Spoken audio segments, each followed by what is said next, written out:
Welcome back to my channel. And we've been talking about influential Africans in diaspora. But today we are right in Africa, and in the studio today I have with me Shamiso Matabuka-Mangongo, who is the founding director of Mwana Trust. Mrs. Mangongo, how are you? I'm fine, thank you very much. You are most welcome to Mwana Trust vis-a-vis Zimbabwe. Thank you very much. And welcome to the program. Can you tell us who you are and what Mwana Trust is? Okay, thank you very much, Chris. As rightfully said, my name is Shamiso Matabuka-Mangongo, the founding director of Mwana Trust.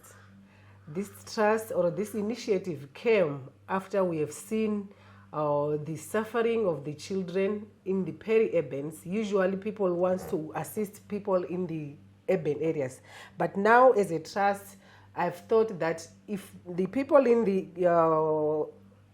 towns are being helped, what about those in the rural areas? So I had an initiative of starting this trust with the vision of making sure that the child or the underprivileged child in a hard to reach area also compare himself or herself with a child in the town setup. So Mwana Trust was founded in 2009. This was in April and duly registered under the Deed Trust of Zimbabwe. So we started working with schools in the rural areas, usually with kids who were HIV positive by then, and then who were affected and infected by HIV positive. And then thereafter, we assist them with educational assistance. We gave them food hampers so as to improve their nutritional status. We also looked at their menstrual hygiene, because if you go in the rural areas there, you find that for a family or for a child, a girl child, to buy some sanitary wear, it's a nightmare for them. Some you see them using the waste, the waste items for them to upkeep during the menstrual hygiene. So as an organization, we are there to make sure that these girls also get the reusable pads, also get the disposable pads. By so doing, it increased their attendance in schools, because you find some of the girls would not go to school for the 30 days. They will miss their school days for 5 days when they are managing their menstrual cycle at home. We also do the school community gardens, where we want to equip our children so that they know the food they are putting on the table, how does it come, where is it coming from. So we equip them with life skills, these children in the rural areas. Before we go ahead, let's have a short break and watch this video.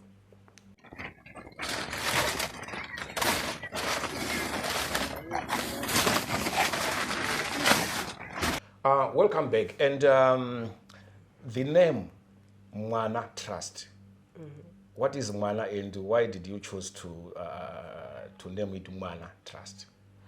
Okay, thank you very much, Chris. Why I chose it to be Mwana, because I looked at the nation at national level, that before someone comes in to be president, comes in to be a doctor, I wanted to start them at the very tender age, to catch them young, so that these children, they can also enjoy their rights while they are still young. So Mwana, it's Mwana in Shona, but in brackets we called it child is hope. Yeah, we are targeting a child, because as a child is embraced by a community, a family, the church. All these departments, they work together to bring up a holistic child. Yeah, so that's why in my vision, I wanted to see a child, because if you teach a child, if you train a child to be a good child, you are rest assured that the whole community is up to standard. Yes. Yeah. Okay, so we were talking of what we are doing as Mwana Trust, and also we are there as to empower the women, because some of these children, they stay with the old grannies, they stay with women who have suffered gender-based violence. So if we empower a woman, we know our child or the child is also protected, because once there's a lot of GBV, we know our children are also suffering. We also work with some of the partners who assist us in trying to drill borehole, because with this climate change, the women and the children, the girl child, they are the most suffering culprits, in the sense that when there's no water, when there's no, like Zimbabwe this year, they're experiencing a severe drought. So it really affects our beneficiaries. So we are there as an organization to make sure that there's good sanitation through drilling of borehole, through making sure that we maintain the forest, so that these kids or these women, they don't even do deforestation by making sure they get lots of firewood where they damage the environment. Let's have another short break and watch this video.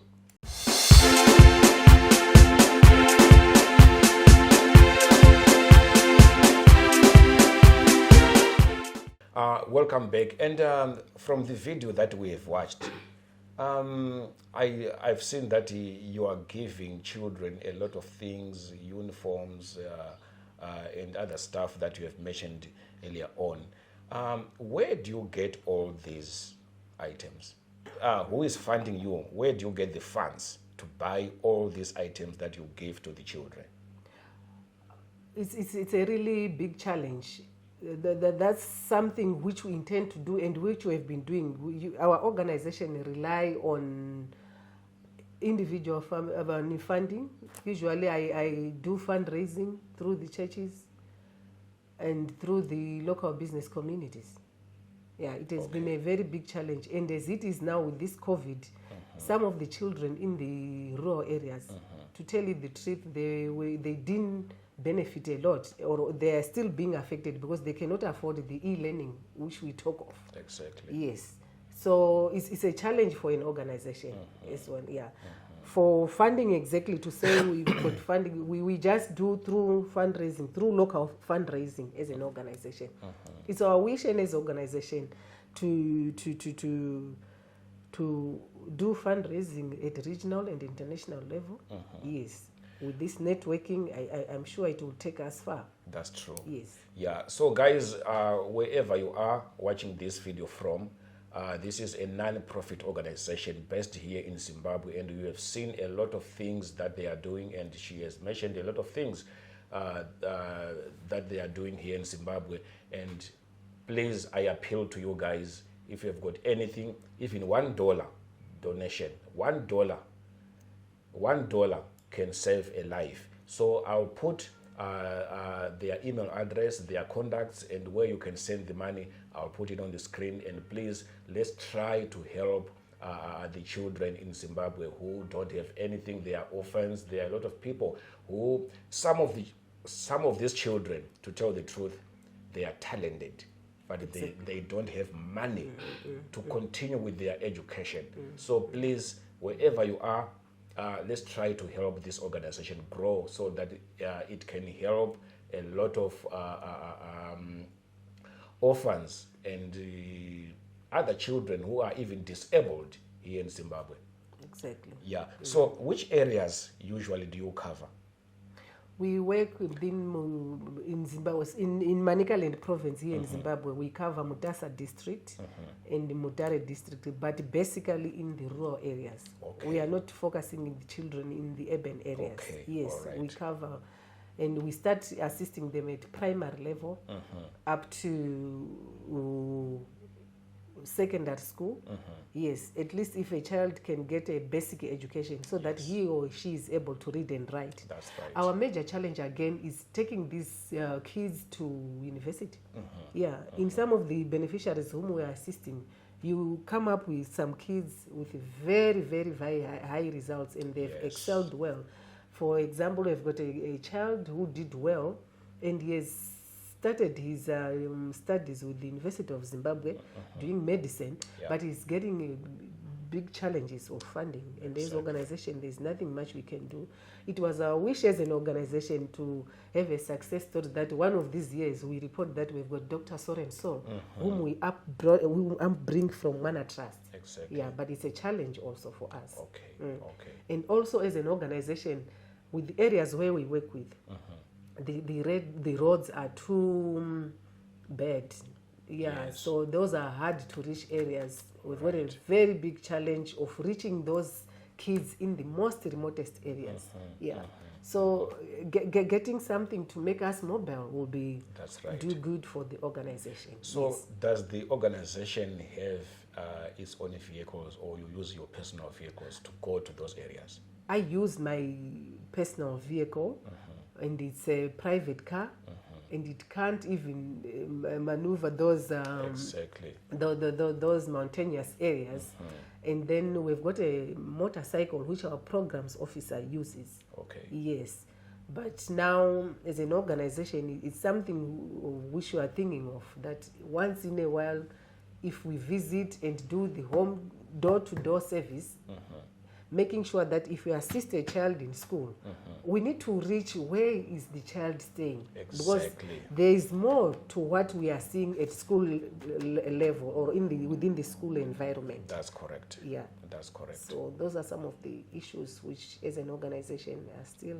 Yeah, for us. sure. I've been going since I came here in Africa. I've been going around places in rural areas. The roads are just bad. Too bad. And Too bad. especially when you are using your own private car, Exactly. then if it get damaged, you can't go to anyone and say, help me to repair my car. No, you can't. It's money from your pocket. Exactly. It's So- all out of passion, Chris. Exactly, Yeah, I love exactly. seeing people being helped, and when you see someone who are in a desperate situation, Yeah. if I just give a hand, I know that my Lord up there Exactly. will be smiling at Exactly. me. And to me, it really You relieves- feel good, Exactly, you know, exactly. yes, I feel good exactly. that I've helped someone. It is said it is more blessed to give than to receive. To receive, yes, yes, exactly. yes. Yes, I know. I'm so happy that you are focusing on children in rural areas, Exactly. because you find that most non-profit organizations, the NGOs, they just deal with people in towns, in big towns, leaving our children in rural areas with The most nothing. remote areas, Yeah, exactly. exactly. So no. This organization, well, is the first so far that I've heard that is helping people in the rural areas. And thank you so much for having me here today. Thank you. And I come again to you guys. I'm still appealing to help this wonderful organization to grow so that they can have their at least one vehicle, because like she said, she's using her own private vehicle. So the organization is in need of a lot of things, stuff to give to the children, and it doesn't have a property, because even this office is not really theirs. Exactly. Yes. You're renting, and I'm sharing They are with my renting, programs and officer here. yes, so they have to have their own premises. Exactly. Yes, so yeah, thank you so much. If you have got anything, No, so my last words is for those who want to view our work. We are on Twitter. We are also on Instagram. We've got an active website, manatrust.org.